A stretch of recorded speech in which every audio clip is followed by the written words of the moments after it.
hi, I'm Lisa. I'm the principal of Kangaroo Kids Nursery School in Dubai. I've been working with children and families for the last 28 years. So today we're going to talk about toddler tantrums. We're going to talk about why they happen, what to do when they're happening. So we'll look at before, during and after, and hopefully after this session you'll have something that you can go away and work with to make life just that little bit calmer in a house with a toddler. So why do children have tantrums? Now, I'm not sure I'm very keen on the word tantrum, but let's go with that word. But what does it mean? It's an expression of emotion. It's a frustration. Sometimes children feel overwhelmed by what they want to do, but that's limited by what they can do because of their age and size. It can also be impacted by the area around them. Is it overstimulating? And are they feeling perhaps hungry, angry, lonely, tired? Now those are some of the triggers that might mean that your child is more likely to have a temper tantrum. I always think it's really good to try to empathise, put yourself in the child's shoes, and that might help you to understand why your child might be having a tantrum. But let's return back to before a temper tantrum. How can we avoid that? I think it's really important to perhaps, after a temper tantrum, to reflect on why it might have happened. So we talked about a child feeling hungry, angry, lonely, tired. What might be the triggers? Are they feeling a bit overwhelmed? But also we need to look at what we did as the adult before the temper tantrum started. So let's imagine you want the child to put on their shoes. Did you ask in a very complicated way? Did you give them eye contact? Were you perhaps on your phone? Were you very distracted yourself? So perhaps think about the way that you give an instruction to a child, and it's really helpful to give it in 3 steps. So for example, with shoes, shoes on please. That's a very, very simple 3-step question and a request that might be easier for a child to follow. So let's look at what happens before the temper tantrum. Did we give a very clear instruction? And what's happened in the past? Have we been the type of parent who will stick with what we've asked the child to do? Or do we sometimes cave in a little bit under pressure and perhaps back down from our original request? Okay, so what to do during the temper tantrum? Look, I know that it's stressful. It might be very difficult because you're in the supermarket. It might be difficult because you're at a friend's house or at family's house and you really don't want them to think too badly of your parenting skills. But what I say to you is stop. Have a look at what behaviour you're seeing, listen to the child and think, how are you going to deal with that?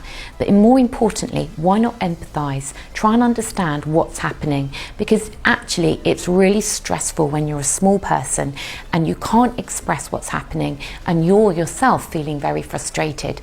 That whole overwhelming sense of emotion that comes with a temper tantrum is scary. So what I say to you is keep calm.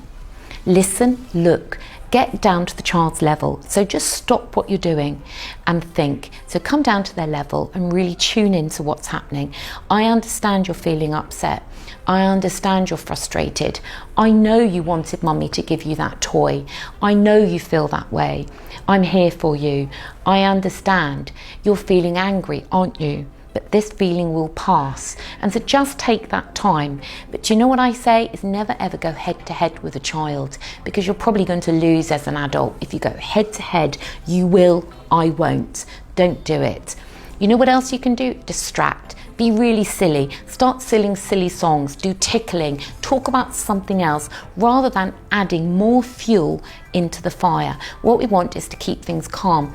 But remember, in the middle of that temper tantrum, things have reached a big peak, and that's when you want to step back a little bit and not try to go head to head. Just wait for that storm to pass, because you're in the middle of the eye of the storm. Keep calm. Just be really gentle. Sit down with them. You could even rub their back, maybe, and just wait, and it will pass. But let them know that this horrible feeling that they're feeling right now will also pass too. Okay, so you've survived the temper tantrum. Now what? This is the really big opportunity to try to make sure that it doesn't happen next time in quite the same way. Now remember, as parents, we must mean what we say and say what we mean. So help the child ready for next time. This is your learning opportunity. It isn't enough for us as parents to say to the child, don't hit the dog. What you've got to do is show them how to be gentle, how to stroke the dog. That way they learn. So let's look at that situation. Let's imagine little one's had a big temper tantrum in the supermarket. What you can say is, gosh, that was quite a time, wasn't it? You felt really frustrated. What happened there? What did you think? What did you feel? What could you do next time when you feel that frustrated? How could mummy help you so that you find it easier? Learn from that situation and reflect so that it doesn't happen again in the same way next time. And also think about how you dealt with it. Try not to feel too bad if it didn't go that well that first time, because you can get better at this. The more that you talk through those situations with children, the more able they will feel to be able to communicate what is happening. And the important thing to know is that very soon your child will develop all the language they need. And the more consistent you are with what the rules are and that you stick with them, the easier it's going to be for them to accept that when a rule is there, we're not going to do that today, then they just accept it, because children feel really secure with boundaries. Good luck, mum and dads. I know it's not easy. For more educational videos, please hit subscribe. And if you've got any feedback or any questions about what we've talked about today, please write it in the comments below.